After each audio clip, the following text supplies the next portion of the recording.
Hello, and welcome to the Watershed Moments podcast, where I and other therapists discuss real life, everyday mental health issues to give you real and practical help to live a healthier life for yourself and with others.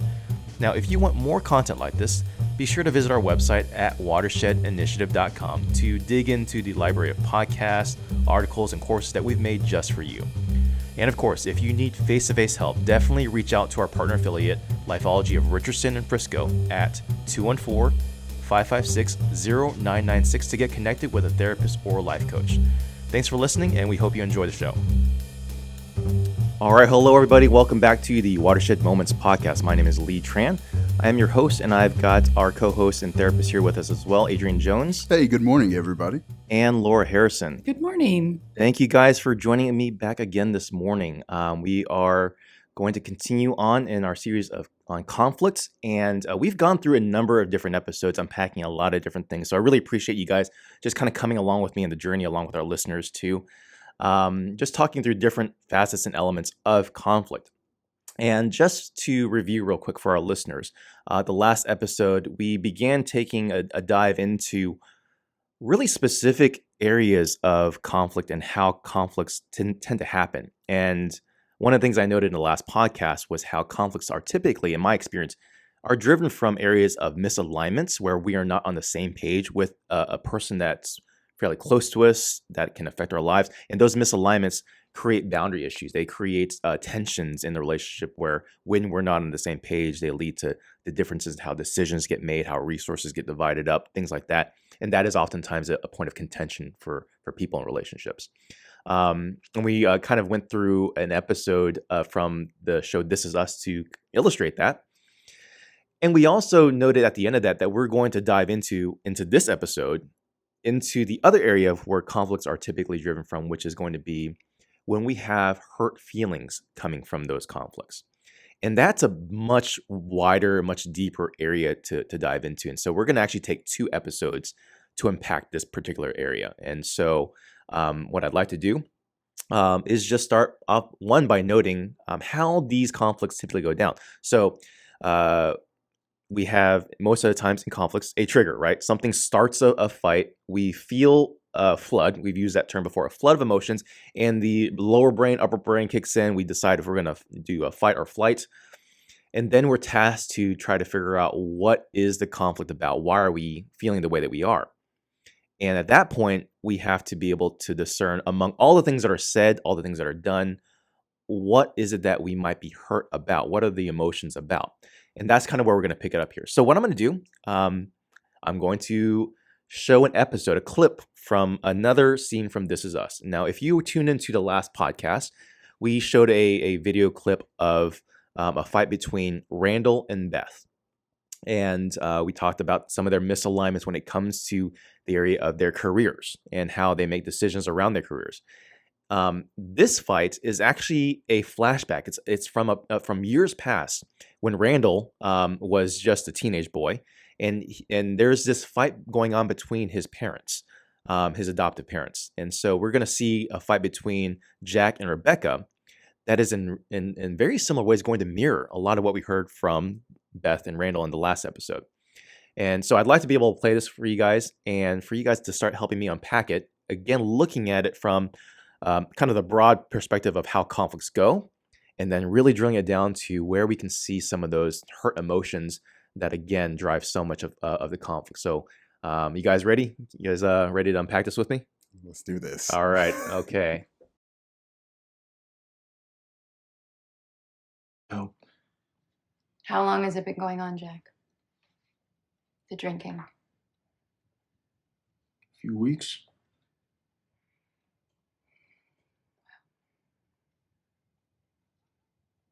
I had no idea.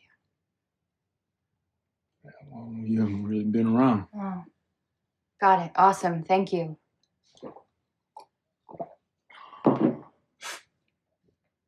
You drive the kids around drunk, Jack? Of course not. Of course not. You just drove to my show drunk. That would be some way to leave us. 3 teenagers and you. Yeah. Sometimes people relapse. You're not a drunk, Jack. You're not. You drank too much for 1 year, 7 years ago, and then you stopped cold turkey. But I do find it convenient that this alcoholism of yours has suddenly rematerialized at the exact same moment that I finally have something happening for myself. No. That is completely unfair. Okay, That is well- completely untrue and completely Alright. unfair. My father was. Yes, I know.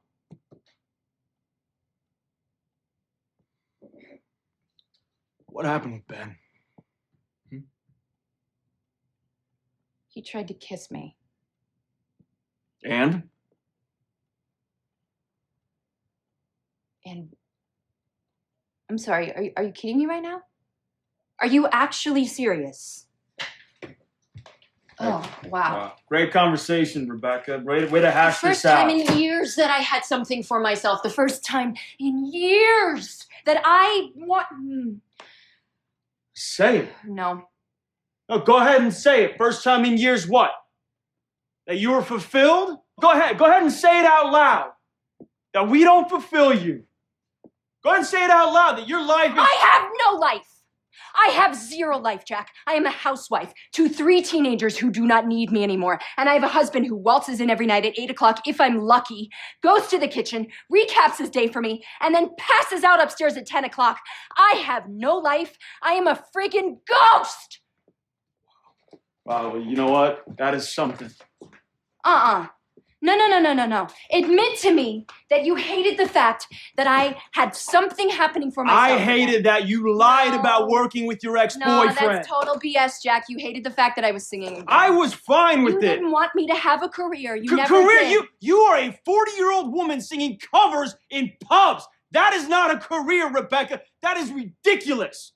And the fact that I am supporting this family financially and emotionally, and still I am being attacked for not being supportive, that makes me want to ram my head through a damn wall. Wow.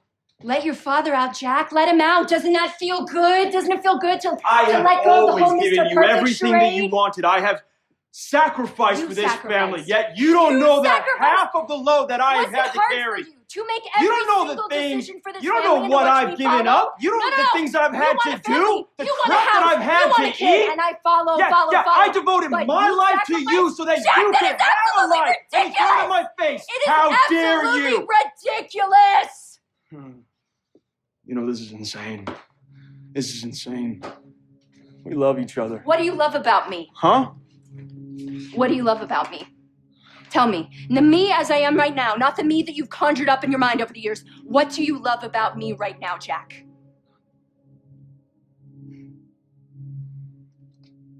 So the next time you tell me that you love me, make sure you're not doing it just out of habit. I'm tired. And I'm really sad, and I'm gonna go to bed. Please let me.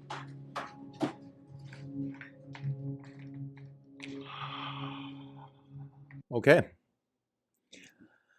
So that one felt more intense than the last one, right? That's just me. Did that one feel a little more intense? Just a little bit. Okay. All right. Well, Randall's much more composed than these two are. Right. Yeah. he Maybe keeps it buttoned up. you know, if and you touched that in the episode when we saw Randall and Bad talking, he at some moment flashes back to he has that memory in his mind of that exact fight, right? And what does he say? Yeah, I'm not going to do that. I'm not going to do that. I am not going to be bullied into saying things that are mean like that, right? And so he saw that fight, and so he's trying to do it better, right? He's trying to say, I don't want to fight the way my parents fought, right? But that one's still in there too. So what else did you guys see? I'm curious to, obviously we're going to drill this down into what the underlying issues are for them.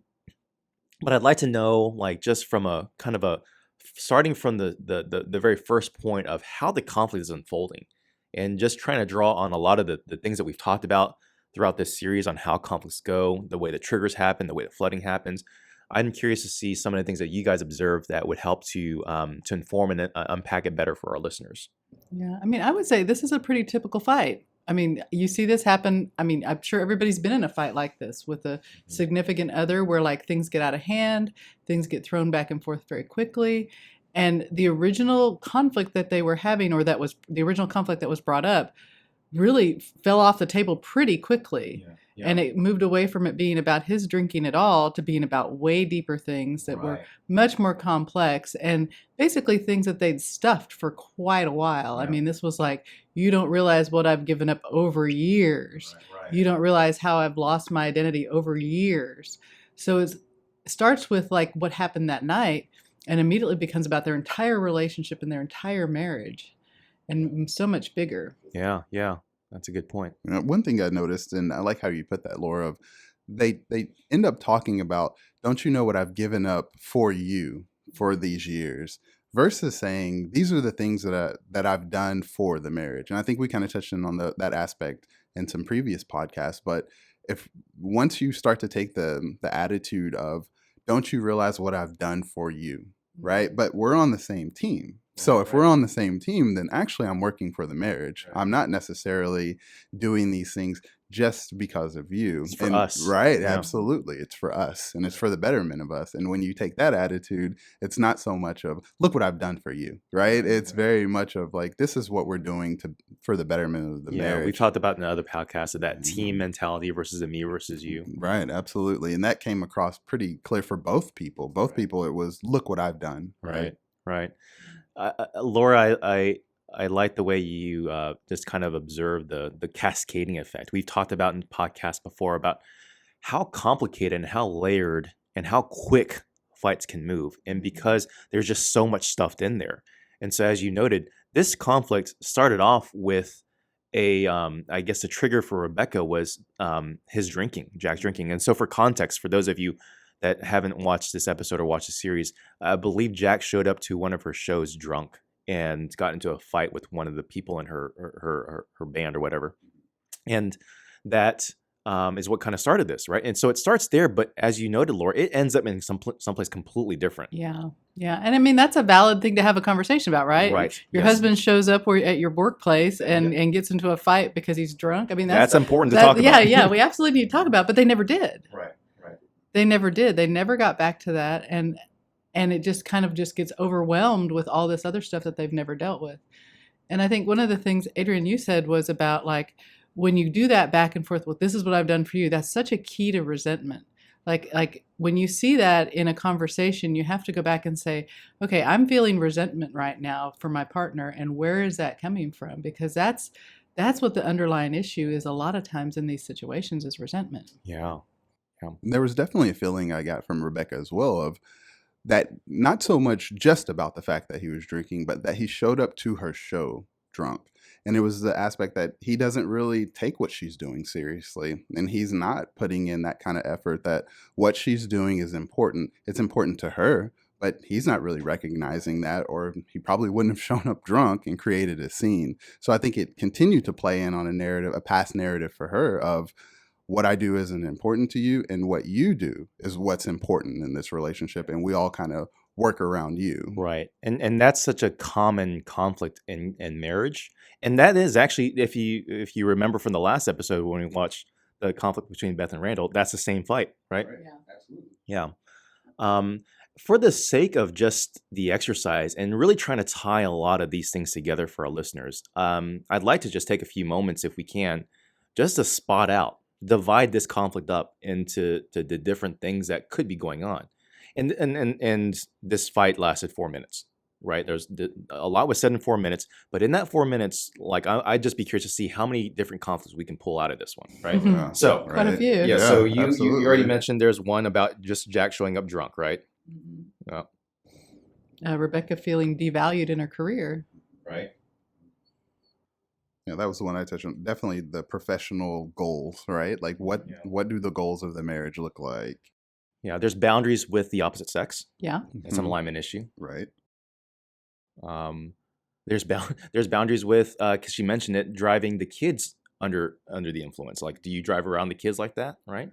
And there's also an aspect of how well they've cared for their marriage. Yeah. Like we haven't cared for our marriage. We haven't like taken time to like express how we feel about each other because, why do you love me? And, that's something you should be able to answer. Right. And at the very end, she says, like, what do you love about me? Yeah. Like, what is it when you say that? What does that actually Yeah. mean? Is that just a habit? Right. Like, and that really speaks to the fact that they haven't been attending to being Connected. connected to one another. Yeah. Yeah.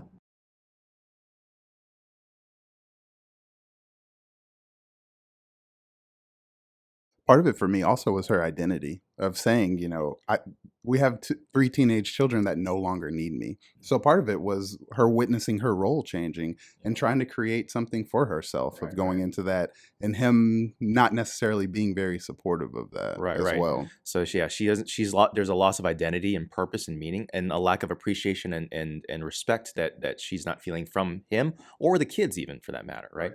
And he's saying that as well in that whole response. He's like, you don't appreciate what I do for this family, right? That I'm not appreciated. He's essentially, I'm not enough for you. Like, why do you need to go off and do these things and pursue his career when we should be enough, is what he's saying, right?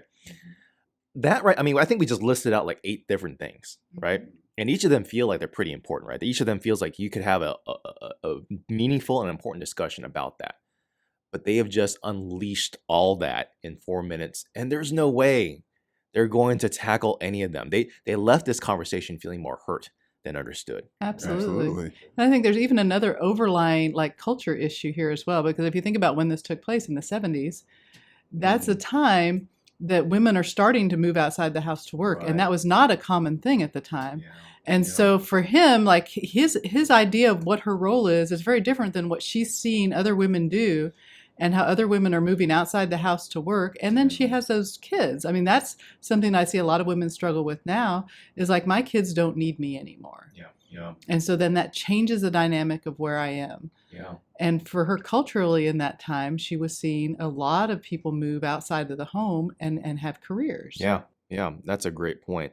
Because you see that also happen with Beth and Randall, but it feels like it's a different tone in there, because Beth and Randall's fight takes place in present day. And it feels like it would be much more acceptable. You can see that from Randall. He's like, I would support that if you had told me. I would definitely be on board. Yet to your point, if this happens, and culturally speaking, in the 70s, that might not be as much of a given, right? Yeah, that's an interesting point. So we've got all these different parts, and we had a few episodes ago about how important it is to really drill down and divide up your conflicts, because there can be so many different things, and it'll cascade really fast, and that's what we saw here. But because we have the benefit of being kind of like armchair armchair quarterbacks, Yep, right? To be able to kind of go back and see how this went down, to focus specifically on the areas of pain, because there's a point that happens here, maybe midway into the fight, and you actually kind of see it. Rebecca she says something, and she goes, no. She almost stops herself from saying something, and Jack goes, what were you gonna say? What were you gonna say, right? And so at that point, she recognizes she's flooded, and she's trying to call the time. She's trying to use the emergency lane to pull off and say, okay, I'm not gonna say it, because if I say that, it's gonna go a completely different direction. And he eggs her on, right? At that point, the second half of the fight feels like there's all these hurts that come oozing out, right? I would like us to, for the sake of this episode, knowing that all those things are important, and we've kind of talked about them in different ways through past podcasts, but I want to look at those hurts. Okay, and so we've mentioned a few of them, and noting like how I want to try and pinpoint them a little bit better and give voice to them, but also noting like how it is that they're trying to communicate those hurts, right? So we have there's Jack is saying, I feel neglected.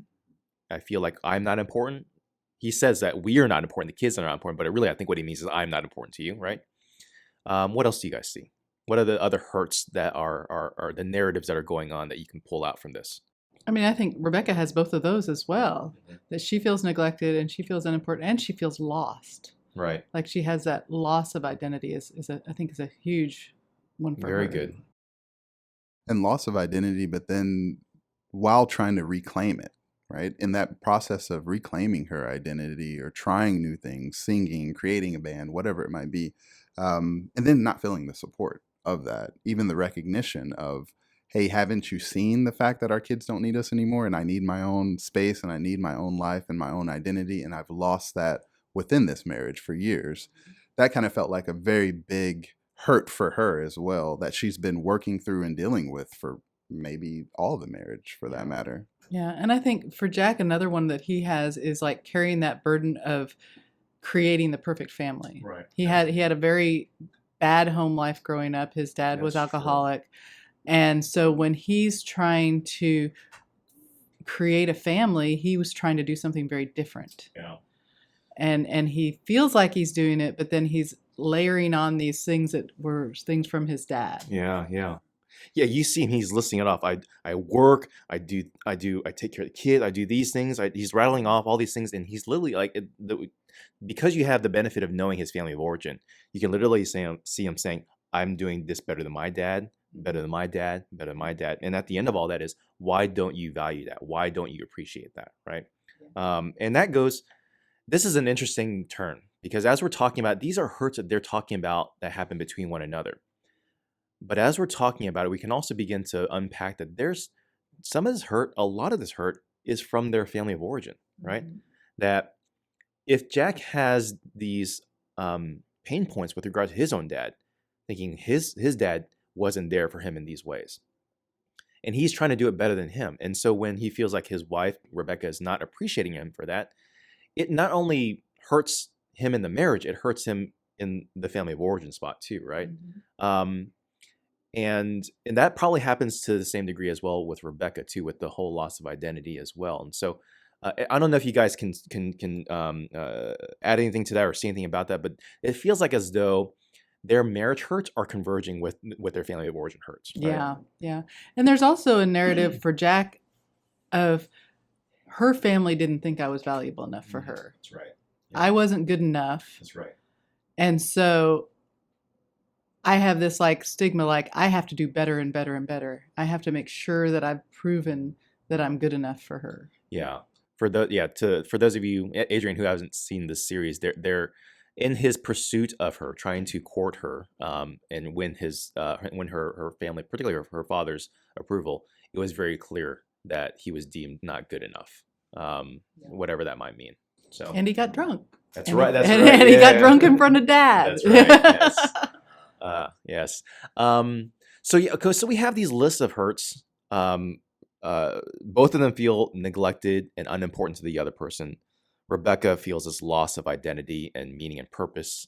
And Jack feels this devaluation or unappreciation when it comes to what he does. Some of these are about the marriage. Some of them are about family of origin. So there's a lot of layers in these different hurts. And so just to kind of observe it, how did they go? How would you say they went about communicating those hurts? Like they're trying to talk Badly. about it. Yeah. like so what did you see? So that our listeners can maybe see the patterns and see the way that it goes, because I would assume it would be helpful that all of us could benefit from saying, okay, I see this type of tone. I see these kinds of words come out of my spouse's mouth, but really what they're trying to convey is a different level of pain and hurt. So maybe kind of unpack that, if you will, just to kind of look at it from that angle for our listeners. From the beginning, it was almost pure conflict, right? She was already upset about the way that he showed up to the show. So from in that moment alone, you have to kind of take it a little bit in that perspective of pitching and catching. The pitch was a harsh pitch, right? Like a really fastball came down, right? Yeah. And in that moment, he has to be very resilient and able to take what was being said and then kind of process it and hear what she has to say in that moment, which never happened. So even from the beginning of the conversation, I hate to say that it was doomed from the beginning. Just on the wrong foot, for right. sure. But from the beginning, it had already started going downhill. Well, and let's consider the timing, okay? Right. I mean, if he was drunk at the bar, That's true. she's still in her dress from the bar. They just That's got true. home. He's probably still a little tipsy, barely right? sober. If Yeah, at all. I mean, he's not in the best space to have that conversation. And, better scenario would have been, everybody go to bed, let's talk about this tomorrow. Proactive right? conflict. Yeah. Let's set up a proactive conflict Yeah. tomorrow when we're rested. And Yeah, we've kind of had time to regulate and process. yeah. And we're But there sober. was zero regulation going on in this Yeah, situation. yeah. So, Yeah. Good point. So yeah, the way they're just going back at it back and forth, they are feeling hurt, but they're saying and communicating their hurts in all the wrong ways, right? I mean, he comes back immediately with defensiveness. Right. Absolutely. And it was vindictiveness too Yeah. for both sides. It was really just a point of hurts because even once he went into the aspect of, well, my father and or I've had a drinking problem. It's like you didn't have a drinking problem, It's right? just convenient. Right. You drank for 1 year and that was it. Or but then at the end of the situation when he started to say when he started to kind of get to that place of floodedness, she said, yeah, show me your father. Like, let your Yeah, father come yeah, out now. yeah, So it was yeah. both sides of the coin that they were both playing that role, right? So it gets to that point once it hits floodedness, then that's where we are. We're throwing out grenades at Yeah, each yeah. other. Once you throw basically. mom and dad into the equation, it's like, man. You're just like your mom. Yeah, and then Beth said that to Randall in the last episode, right? Like, Yes. yeah, like, and Randall says, "Don't bring my mom into this," and she goes, "Oh, she's already in it." Like, oh, that's a loaded statement right there. Well, and I think this is like a key for the exit ramp, right? When you start to see this pattern happen where you're accusing and defending and defending and accusing, and that's going Yeah. back and forth, that is a recipe for disaster because you're not solving any problems, Right. and all you're doing then is creating damage in the relationship. And at that point, as hard as it is, your best strategy is to back out and just walk away from that Right. conflict. You feel like you're losing and you feel like you're abandoning because you're in the fight. Right. But if you stay in the fight, you're basically punching your partner. That is a hard, and this is kind of referencing back that emergency lane, but it is a hard maneuver to make because you have to literally think in your mind that it is best for the relationship that I disengage. Like anything I say is going to hurt and create more narratives, more wounds that are going to have to be cleaned up later on. And it feels like, to your point, Laura, that it's abandoning or conceding, but it takes that type of awareness and courage to say, for the benefit of us, I'm going to disengage this right now because it's not going to be helpful. Hey, we hope that you're enjoying this podcast, and we wanted to share something really exciting that we've been working on.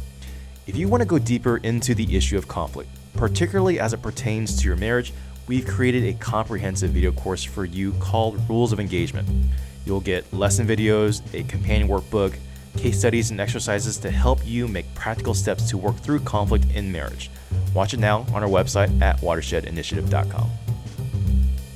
Right. To your point, that was a 4-minute argument, and that's going to reverberate the things that were said, possibly for years, because if all honesty, some of those things and those fights have been happening for years, and that just got brought up right there Right. in that moment. So if we think about it that way, and I speak for myself as well as a couple of saying, let's hit the emergency lane right now, because the things that are going to get said moving forward, we can't take back. Right. So let's get to a point to where we can, like you said, Lee, maybe we need to think about or sleep on it or whatever, but definitely let's be sober. Right. Yeah. Let's start with that. Let's start with that. At minimum, let's Yeah. not be intoxicated. low bar for I'd like to be entry able right to there. remember this conversation after we have it.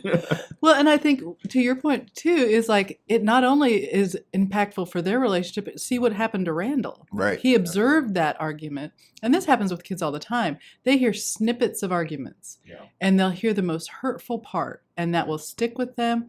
And you would never want them to ever that's not what's true about the relationship. That's not what's true about how you feel about the kids or how you feel about the family. But that's what they hear, and that's what they hold on to. Yeah. I mean, this is going to get a little bit off track into the actual the series, but you see later on how Randall begins to take on a little bit of a husband role for his mom. Like he begins to take care of her and be kind of that strong leaning support for her. And I wonder how much of that is because he observed things like that, where he sees his mother being wounded that way, and wants to be able to be able to fill that void, and when that's not his job, that's reading into it. But just as a therapist, I've seen it happen that way so many times. I wouldn't be surprised if that were the case, right? Okay, so we have kind of on deck a number of these different deep pain points that have compiled and built up between husband and wife. We have also maybe a touch point, observing how some of that pain is being charged or kind of being kind of amplified, coming from their past hurt. Some of those echoes from some of the pain echoes from their family of origin into the present, right? Let's move the conversation into what do they do about it? Like how if we're saying that, okay, the way they did it isn't the healthiest, right?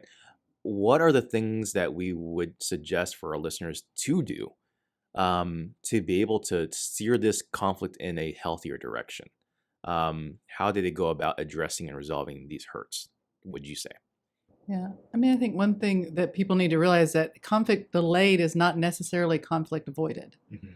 And that choosing the right time to have that conversation when you're not emotional can make the hugest difference in how that gets resolved, whether you're moving toward resolution or you're just moving toward piling on more hurt.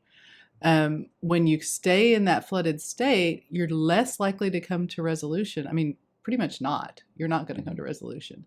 And so the very best thing they could have done, which we touched on earlier, was to not have that conversation at that time. Yeah. But once they're in it, then, I mean, then you have to deal with what you're doing, and then you're looking for exit ramps. You're looking for, and Rebecca being the one who's sober probably should have been the one who called it. Yeah. I think also a little bit of transparency, right? If Rebecca and for the sake of the husband, if they could come to, let's just say the husband's role, if he could come to her and say, I feel a little bit neglected with this new career path, right? I feel this is how I feel about it. And for Rebecca to be able to say, okay, well, this is how I've felt for these years. I do feel like I'm losing my identity. I do feel like at this point, I'm looking for something new that I can latch on to. In some ways, if we can like let those where we're at as an individual and just say, hey, these are some of the things I'm struggling with right now, just on a personal level. Yeah. At a certain point, if we don't bring those out, then all of a sudden it gets meshed into the relationship of, well, actually, that wasn't part of the relationship. It's just a thing that you're dealing with right now that you haven't ever explained or brought to the table. Yeah. And it all gets wrapped into resentment at that Yeah. point. And so part of it's just the ability, and I see this so often in therapy when I say to a person, oh, so when you said that to her, what did she say?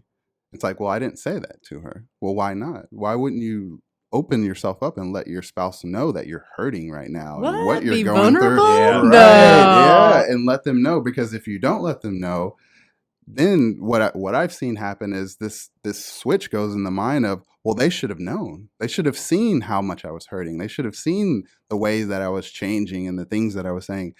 But no one sees that, right? Like that's not realistic. The other way is to be vulnerable and to be transparent and to be genuine and open up in that way. Then it lets your partner know where you're at. They don't have to guess. Yeah. And the hardest part is trying to create space for that, because when you're in, like she's like, you come home, you tell me about your day, then you go upstairs and you pass out. They had no space for that. Yeah. I mean, there was not a time when they were connecting, when they were having intentional conversation, that they were trying to like really engage with each other on a personal level and try to connect to their personhood rather than just we're in our roles as wife, we're in our role as mother, we're in our role as husband, as provider, and never just like, hey, how are you doing? Like, Right. what is your perspective? Are you doing all right? Yeah. And that, to me, I see that's happened for years. Mm-hmm. Right? Like it's not just that situation of we've started to just silo off into our own little roles. It's that was kind of the way the structure was from dating to early marriage, even before kids, y'all kind of had that same situation. So how do we backtrack up and show that wasn't a healthy way to do it from the beginning? Let's build a new foundation for that. So, and I love that you said that, like be intentional about the time that we do spend together. Right? So that's part of marriage. That's right. That's right. Being able to invest in those kinds of things. I think that this is, again, such a common conflict. And as you said, Adrian, this has been building up for a while. And it's something that I wonder if Rebecca knew was going on within her, in terms of like the loss of identity and purpose, or that Jack knew before this conflict happened that there's feelings of neglect or lack of appreciation. Because I'll look at this from two angles. When this conflict happens, it's because there's a trigger, right? Something happened, it started it, and now the floodgates open, and now we have information, right? Because they just kind of unleashed, now we know, we see it, right? And it's a reactive conflict. They're now saying things that are coming out, and I wonder if that gives them a moment of pause and to be able to reflect back and say, okay, well, why was I that upset? And can I reflect and identify, like, what are the issues for me? Like, a lot of messed up stuff has been said and done, but can I be able to make lemonade out of those lemons, kind of thing, right? Can I be able to learn, okay, this was about my feelings of being unappreciated, or my feelings of being completely lost in my purpose and meaning. And can I, once I identify that, do something with it? Can I confront that for myself, right? What am I going to do with that? How am I going to resolve that? And to your point, Adrian, can I make the distinction between what is my stuff versus my spouse's stuff, right? My loss of identity, for example, or my issues of feeling unappreciated as being a better father, that's my stuff, right? That's my issue. That's not my spouse's. And if I make it my spouse's, I'm never going to find resolution with that, right?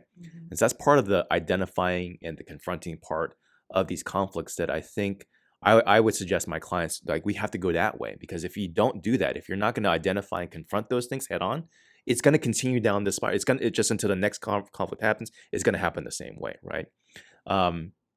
Yeah, I'm curious to see if there's for you guys, if that's something that you would take your clients down, if there's anything else that you would suggest for them to do in the I guess the repair of some of these hurts. Well, and I think one of those things is like really being aware of how much they are externalizing that pain, placing the fault for their pain on someone else's behavior. Yeah.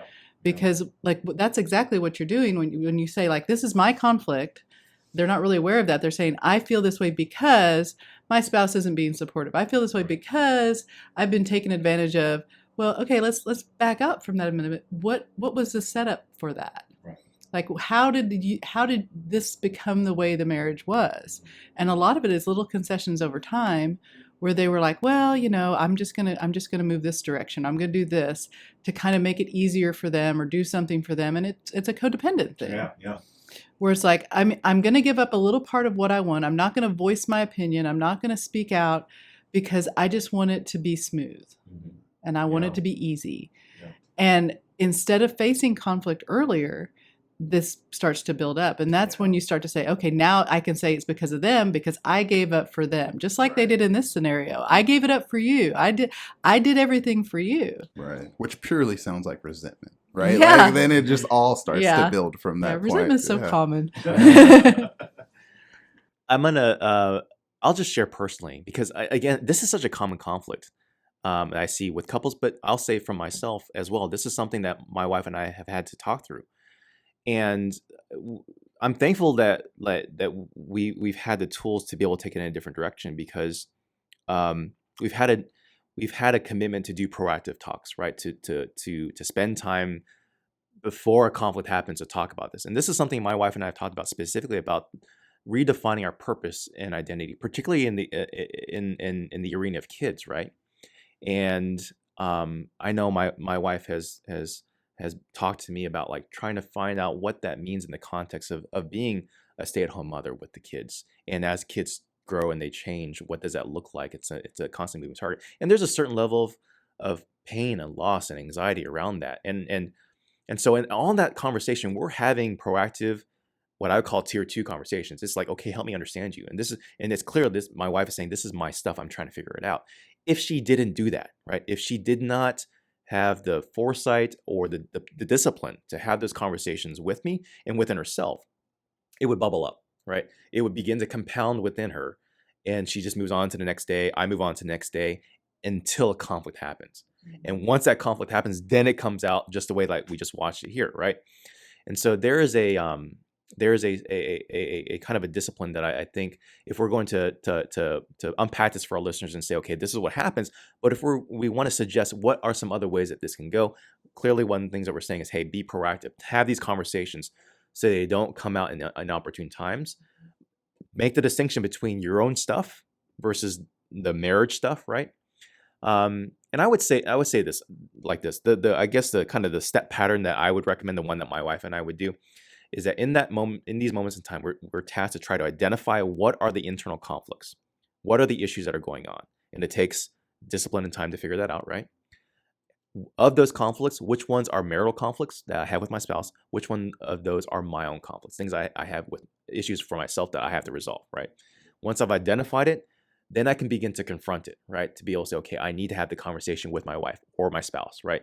To actually resolve this. Or I need to confront myself. I need to come to terms and just figure out, okay, there's some things I need to figure out. My meaning and purpose, I have to resolve those things for myself. And if there is a conflict between my wife and I, the third step that I would recommend to our listeners is that they We talked about this a number of episodes ago, but the idea of being able to pre-forgive, that was in the episode of the 5-point safety harness, the ability to walk into a conflict having already forgiven your spouse, right? So knowing that you can give grace to your spouse even when they've done you wrong or hurt you, that's the next step, the third step that I would say. And then the last one is to actually engage and talk. Okay, now I know these things. I've come in having understood what the issue is and what's my stuff, what's my spouse's stuff, and now I need to actually talk, right? I need to actually engage and start hashing this out. If I could institute those 4 steps right there, that could be a complete trajectory changer, I think, for a lot of the way conflicts go between couples. Yeah, I'm just talking about it purely from the couple's end. If you guys have any thoughts or anything that you might say, adding on to that or emphasizing one of those points a little bit more from other ends too, when it just comes to just dealing with like family or siblings or children, that kind of thing. I think Laura did an awesome job of talking about it, especially in the aspect of those fights were so tragic because the children were there watching it as well. And then that becomes their narrative as they move on as well. Yeah. So part of it is just keeping that in mind of how we talk to not just our spouses, but also a lot of the time those fights transition to the kids, especially as they get older, right? And they're able to kind of voice their displeasure of the way things are going as well. So you do see that starts to translate of how do we fight? The same way you're going to have an argument with your spouse or work through conflict with your spouse should be a very similar way that you're going to work through conflict with your kids too, in the sense that wanting to be heard, going through the steps that you just talked about, of giving that person the space to be able to talk, be heard, pitching and catching, all of those things. It's the same thing, but once at a certain point, it starts to go off the rails if we don't have those structures in place. And that's kind of what I've seen is if you have a problem arguing with your spouse as well, it seems to transition to the children as well.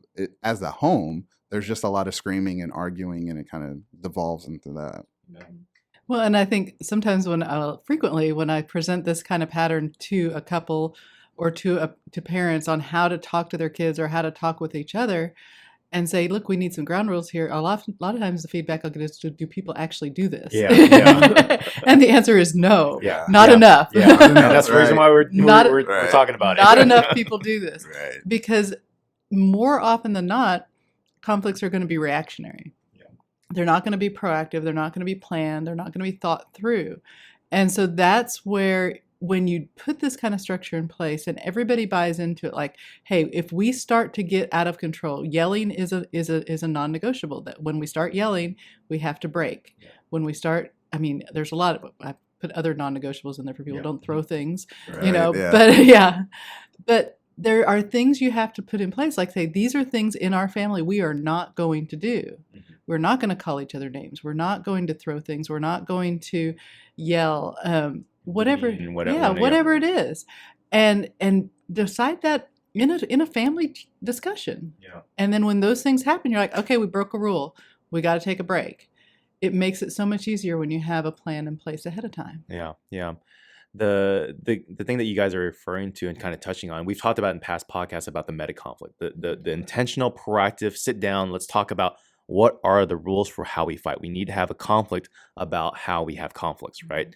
And if you plan that, you set the structure in place, it becomes clear, like as you said, Laura, we have a set of structure, we've made the commitments. When one of us breaks that, there is grace for that, but we are trying to make moves to be able to respect that more and more. And if we can, then we can get to some of this stuff. We can be able to figure out like what are the underlying issues in there, right? But without that structure, it gets sabotaged really fast, right? Yeah, and I think when families have the permission to call a timeout, like when everybody in the family has permission, especially when you're dealing with teenagers, when anybody can say, hey, this is out of hand, it changes the dynamic because the parents know the rules. And a lot of times, unfortunately, it's the parents that get out of hand. And I saw a little meme the other day about an escalated parent cannot de-escalate an escalated child. And I was like, that is so perfect because that's what happens. Parents go up just as much as the kids go up, and you're up there fighting at a level that nobody's making any sense and nobody's hearing. Yeah, and just to that point, because I saw that same meme too, but it's like you can't expect a kid to de-escalate when you can't do it yourself, right? But you do. Yeah, You do. you do You're expect. like, calm down. Why don't you stop yelling? Yeah. But that's Stop that's crying. so indicative of the way our minds work in the middle of a conflict, right? Yeah. I run into a lot of the time if I bring up the situation of having the meta conflict, right, beforehand. Spouses are a little bit more understanding of it within one another. But if I bring it up in regard to having it with their kids, it's sometimes there's pushback of they need to do what I say. Yeah. There doesn't need to be this back and forth and me hearing why aren't they just doing what I tell them to do the first time. And so for me, it's like, okay, that's a different, we have to walk, then I have to walk back a little bit further of like, okay, let's talk about that, right? Like, let's break that Because that's a apart little respect bit. issue then at that point. Because you can buy into the structure when it comes to your spouse because at least in your mind, it makes sense that your spouse ought to be your equal. Exactly. Right? But when it comes to your kids, you're thinking, no, I'm the parent. They're the kid. They need to do what I say, right? But that's the problem. I would imagine a lot of times when it comes to parenting, that is like right now. I have my oldest is 8 years old. That is partly true. She's my 8-year-old, and sometimes what dad and mom says, you just have to like like I can't explain all the time why, but you have to obey sometimes, right? But when she starts getting to like 10, 11, 12, I mean, she starts to develop her own sense of identity, right? And I have to, as a parent, I've got to lead that. I've got to see her with more maturity and more respect than she probably even sees herself, right? And I have to start talking to her that way because she won't begin to act that way or to talk that way until I treat her that way, right? And that's the hard part. When parents say that, like, no, I don't think we need to have rules for how I communicate because they should just listen. You are, in my mind, the way I interpret that is your children are behaving and talking the way that they are because you're not leading them to see themselves with any more maturity. You're not expecting more of them. And so when you don't have those rules in place, you're basically keeping them in the position of acting that way. That's the way I interpret it. I don't know if you guys, again, that's not my area of specialty, but just as a parent, I'm assuming that would be the case. What do you guys think? Yeah. Well, I mean, I think that there is a decrease of parenting and an increase of mentoring as the kids get older. Yeah. I mean, when you're right, when they're younger, they have to listen. They don't know things, but when they get to a certain age, it has to become more of a collaborative process where you're allowing them to make mistakes, but you're also trying to model how you would like them to behave. And there comes a point that, like, you always have those kids like, I can't believe those kids turned out that way. Look how good the parents seem to be, but you know what? Kids have their own minds. They make their own choices. They do whatever they're going to do. And all you can do is provide a model of how you want them to behave. And then they have to choose whether they're going to accept that or not. Yeah.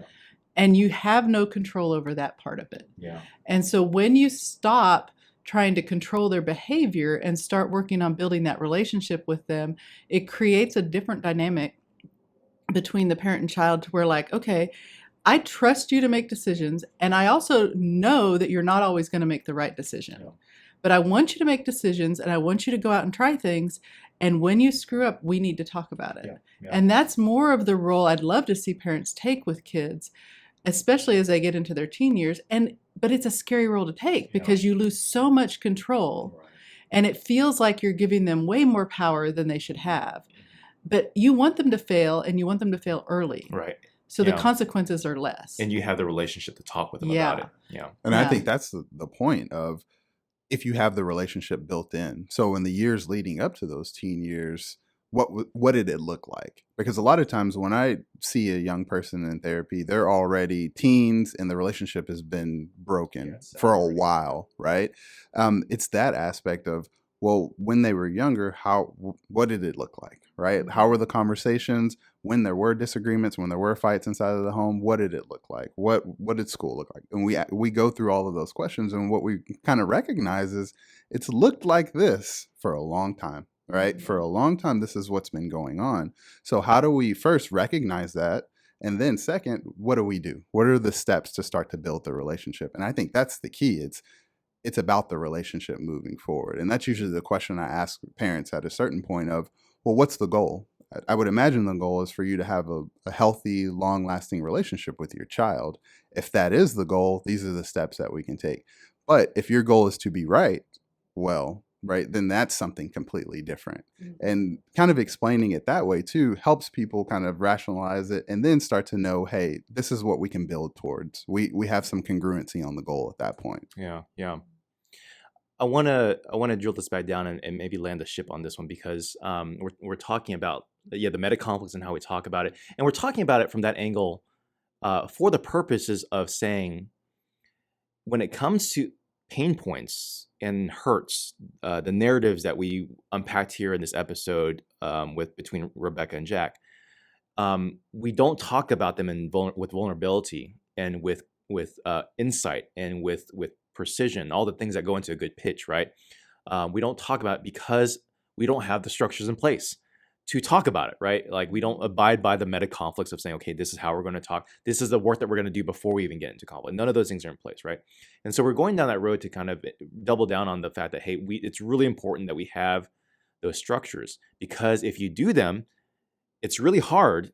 It's really painful because it's easier, as you said, Laura, before, it's easier to focus on your spouse, but it's really hard to move that back to self and say, okay, well, what are my pains around this? And where are they coming from? Who's involved? And how do I start resolving that? That's a much harder maneuver to make, but that's how resolution and healing actually happens if we can make that move, right?